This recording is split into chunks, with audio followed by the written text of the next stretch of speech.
السلام علیکم ناظرین کرام، نئی ویڈیو میں آپ کو خوش آمدید کہتے ہیں۔ آئینی ترمیم پاس ہو جانے کے بعد سپریم کورٹ خاص طور پر جسٹس منصور علی شاہ اور جسٹس عائشہ ملک کی عدالت سے پہلا رد عمل آ چکا ہے۔ وکلاء بھی سڑکوں پر آج نکلے ہیں۔ اسلام آباد ہائی کورٹ سے کیا خبر ہے، اڈیالہ جیل سے کیا خبر ہے۔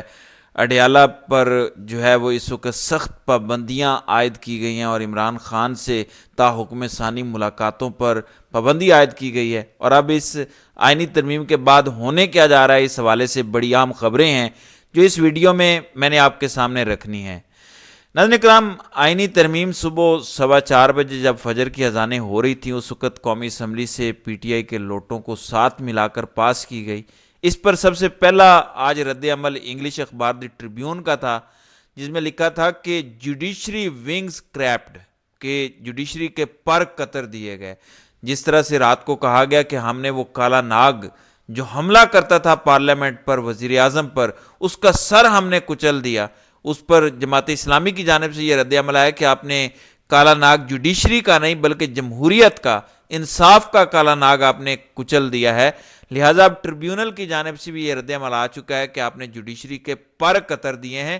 اور پر قطرے کیسے ہیں، یعنی کیا کیا باریک وارداتیں ڈالی گئی ہیں۔ حالانکہ سبھی سوچ رہے تھے کہ کیونکہ یہ مسودہ پی ٹی آئی کے ساتھ مشاورت سے آیا ہے لہٰذا یہ کوئی اچھا مسودہ ہوگا، لیکن ہوا کیا ہے، عدلیہ کے کس طرح سے پر کاٹے گئے ہیں۔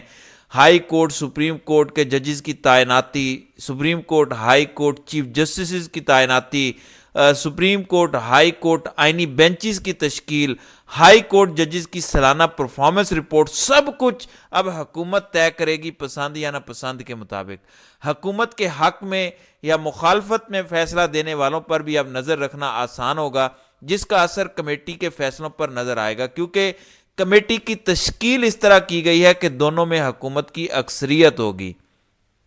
چیف جسٹس اور پریزائڈنگ جج کی شکل میں سپریم کورٹ، ہائی کورٹس کی اختیارات تقسیم کر دیے گئے ہیں۔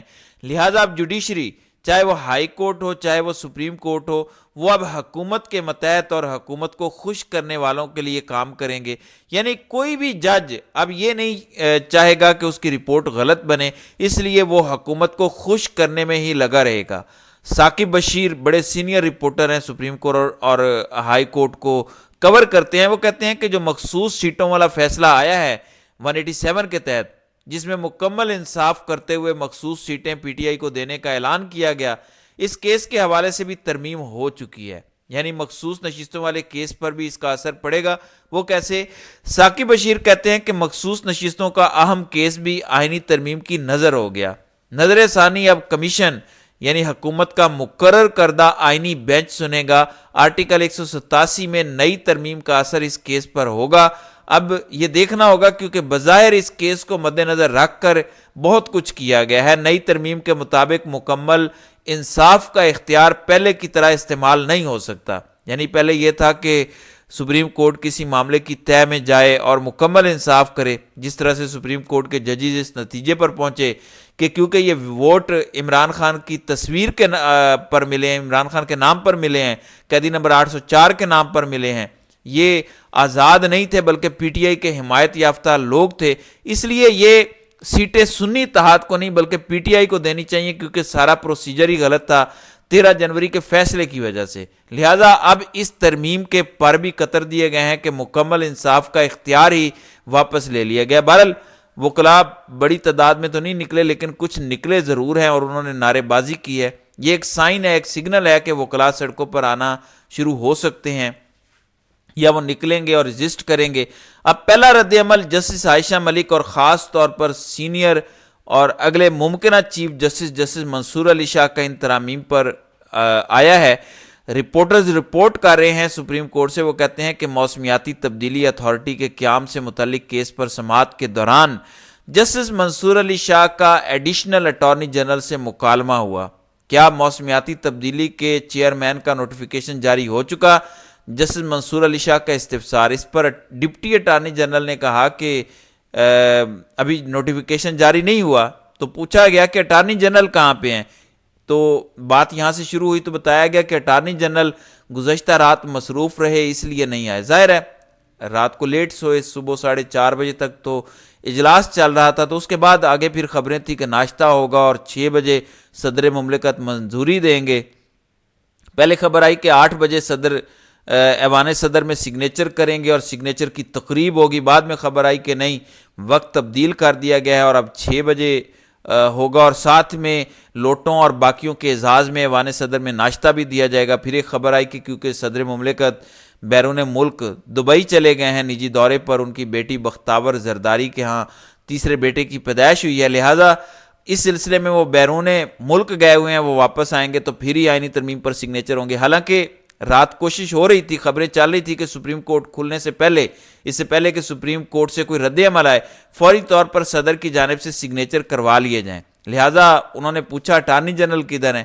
اٹارنی جنرل گزشتہ رات مصروف رہے, اس لیے نہیں آئے. اس پر رد عمل آیا جسٹس شاہ کی جانب سے. وہ کہتے ہیں کہ اب تو ساری مصروفیات ختم ہو چکی ہوں گی, یعنی آپ جو کرنا چاہتے تھے وہ کر لیا, اب تو ساری مصروفیات ختم ہو چکی ہوں گی, آئندہ سماعت پر اٹارنی جنرل پیش ہوں. پھر ایک اور بینچ کا بھی تذکرہ ہوا, اس کا مسابقاتی کمیشن سے متعلق ہائی کورٹ کے فیصلے کے خلاف اپیل پر سماعت کے دوران جسٹس منصور علی شاہ کا آئینی بینچ کا تذکرہ. کیا یہ کیس اب آئینی بینچ میں جائے گا یا ہم بھی سن سکتے ہیں؟ یعنی انہوں نے مسکراتے ہوئے یہ سوال کیا, ٹونٹ کیا کہ کیا حکومت کی اب اجازت لینی پڑے گی یا ہم سن سکیں گے یا اس پر آئینی بینچ بنے گا. اب لگتا ہے یہ سوال سپریم کورٹ میں ہر روز اٹھے گا کہ کیس عام بینچ سنے گا یا آئینی بینچ سنے گا.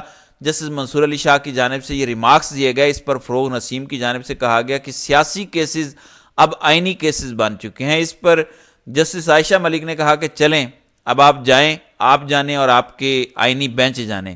یہ عائشہ ملک نے بھی مسکراتے ہوئے کہا. پھر جسٹس منصور علی شاہ نے کہا کہ 3 ہفتوں تک کیس کی سماعت ملتوی کر رہے ہیں, تب تک صورتحال واضح ہو جائے گی. منصور علی شاہ نے کہا کہ اس وقت تک پتہ چل جائے گا کہ میں ہوں, کوئی اور ہے یا کیا ہونے والا ہے. 3 ہفتوں کے بعد صورتحال واضح ہو جائے گی. نئی ترامیم پڑھ لیں, آرٹیکل 199 والا کیس یہاں نہیں سن سکتے. جسٹس عائشہ ملک نے یہ بھی کہا ویسے بھی ہمیں خود سمجھنے میں ذرا وقت لگے گا.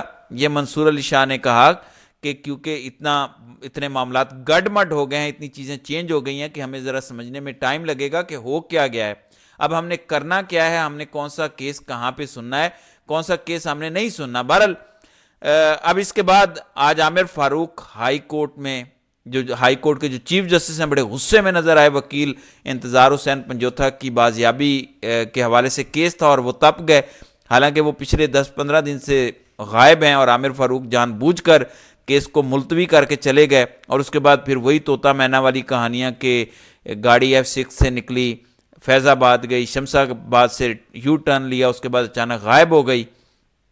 تو آج وہ بڑے غصے میں تھے, کہا کہ فوری طور پر آئی جی اسلام آباد کو ذاتی حیثیت میں طلب کرتا ہوں, تماشا لگایا ہوا ہے. ظاہر ہے مقصد پورا ہو چکا ہے, اس لیے اس قسم کے ٹاؤٹ قسم کے جج جو ہیں وہ پھورتیاں دکھاتے ہیں کہ کیسے انصاف کے نام پر یہ لوگ 2 نمبر جج جو ہیں وہ ڈرامے کرتے ہیں. بہرحال 26ویں ترمیم جیسے ہی پاس ہوئی, پاکستانیوں کے لیے انٹرنیٹ یا کم از کم جو واٹس ایپ جو بڑا ضروری اس وقت ہو چکا ہے ان حالات میں, وہ VPN کے بغیر چلنا شروع ہو گیا. دوسری جانب PTI لوٹے جن پر تنقید ہو رہی ہے, خاص طور پر زین قریشی اب اپنی صفائیاں دے رہے ہیں, کہتے ہیں میں خان سے غداری کا سوچ بھی نہیں سکتا, سوال ہی پیدا نہیں ہوتا. یعنی جن لوٹوں کو استعمال نہیں کیا گیا وہ اب اس صفائیاں دے رہے ہیں کہ ہم شامل ہی نہیں تھے. خبر یہ ہے کہ زین قریشی خیبر پختونخوا میں موجود تھے, 10 اکتوبر کو وہاں سے نکل آئے, حالانکہ پابندی تھی کہ آپ نے خیبر پختونخوا سے نہیں نکلنا. بتایا جا رہا ہے کہ وہ 10 اکتوبر تک وہاں موجود تھے, اس کے بعد نکلے. 15 اکتوبر کو لاسٹ لوکیشن کے مطابق وہ سرگودا اور بھلوال کے علاقے میں تھے, اور اس کے بعد پھر ان سے رابطہ منقطع ہوا. شاہد خٹک مبارک زیب کے حوالے سے دعویٰ کر رہے ہیں کہ انہوں نے کس طرح ضمیر بیچا. وہ کہتے ہیں کہ مبارک زیب کی ملاقات 4 صدہ میں امیر مقام کے بھائی اور شہاب الدین کے خان کے ساتھ ہوئی. منسٹری 6 ارب ترقیاتی فنڈ اور ضمانت میں بااثر فرد کی جائیداد دی گئی ہے. مجھے تمام معلومات اس کے اپنے کزن نے دی ہیں. میں نے 3-4 دن اپنی بھرپور کوشش کی کہ اس کو لوٹا ہونے سے بچا سکوں. اس سلسلے میں فیصل امین اور مینا خان سمیت سب نے اپنا کردار ادا کیا. مجھ سے یہ مسلسل جھوٹ بولتا رہا کہ میں باجوڑ ہوں, اور کبھی پشاور کلب کا کہتا رہا, لیکن وہ اسلام آباد کلب میں موجود تھا. چلو دیکھتے ہیں آپ سے کیے ہوئے وعدے کس حد تک وفا ہوتے ہیں. اب اس صورتحال میں ناظرین کرام جو سب سے اہم خبر آ رہی ہے وہ اڈیالہ جیل سے ہے. اڈیالہ جیل پر تا حکم ثانی یعنی کوئی پتہ نہیں 1 دن 2 دن 1 مہینہ ملاقاتوں پر پابندی عائد کر دی گئی ہے، کیونکہ اب یہ آئینی ترمیم ہو چکی ہے، ان کو اب یہ ڈر ہے کہ کہیں خان سے ملاقات نہ ہو جائے پی ٹی آئی والوں کی، اور خان کوئی بڑی کال نہ دے دیں، حالانکہ خان نے پہلے سے کال دے رکھی ہے کہ آپ نے احتجاج نہیں روکنا تاکہ یہ ترمیم نہ ہو سکے، لیکن گنڈا پور پہلے ہی پشاور چلا گیا، اسے چائے کی زیادہ طلب ہو گئی تھی، اس لیے یہ آج اتنا کچھ پاکستان میں ہو گیا ہے۔ بہرحال اڈیالہ جیل پر اب مزید سختیاں ہو گئی ہیں اور پابندی لگ گئی ہے خان کی ملاقاتوں پر۔ قومی اسمبلی کا اجلاس بروز منگل 22 اکتوبر شام 5 بجے تک ملتوی ہو چکا ہے۔ پی ٹی آئی کی جانب سے آفیشیل جو لوٹوں پر رد عمل آیا، کہتے ہیں کہ چند اور لوگوں کے نام بھی آپ سے شیئر کیے جائیں گے، ان لوگوں نے اپنی آنے والی نسلوں کو بھی منہ دکھانے کے قابل نہیں چھوڑا، برائی کو برائی کہنا ہم پر فرض ہے، ان کے حلقے کے لوگوں کو جو انہوں نے دھوکہ دیا ہے اس کا حساب ووٹر ان سے لے گا۔ یعنی تصویریں لگائی گئی ہیں پی ٹی آئی کی جانب سے، چودھری الیاس، ظہور قریشی، مبارک زیب، اورنگزیب کھچی، عثمان علی وغیرہ، اور ساتھ کہا گیا کہ چند دیگر لوگوں کے بھی نام جو ہیں وہ شیئر کیے جائیں گے، اور قوم ان تمام چہروں کو اور تاریخ میں ان کے شرمناک کردار کو یاد رکھے گی۔ بہرحال ابھی بہت کچھ ہونا ہے، دیکھتے ہیں کہ سپریم کورٹ کا باقاعدہ اس پر رد عمل کیا آتا ہے، وکلاء کا کیا رد عمل آتا ہے۔ ترمیم تو ہو چکی، پر کترے گئے، کیا یہ ایک نیو نارمل ہوگا؟ کیا یہ ساری چیزیں ایکسیپٹ ہو جائیں گی یا اس پر کوئی رد عمل آئے گا؟ ویسے پاکستان میں ایک روایت یہی ہے کہ آہستہ آہستہ سبھی کچھ کمپرومائز ہو جاتا ہے، تو دیکھتے ہیں کہ آگے آگے ہوتا ہے کیا۔ تو ناظرین کرام، آپ کی اس ویڈیو کے حوالے سے کیا رائے ہے؟ آپ اپنی رائے کا اظہار کامنٹ سیکشن میں ضرور کیجیے گا۔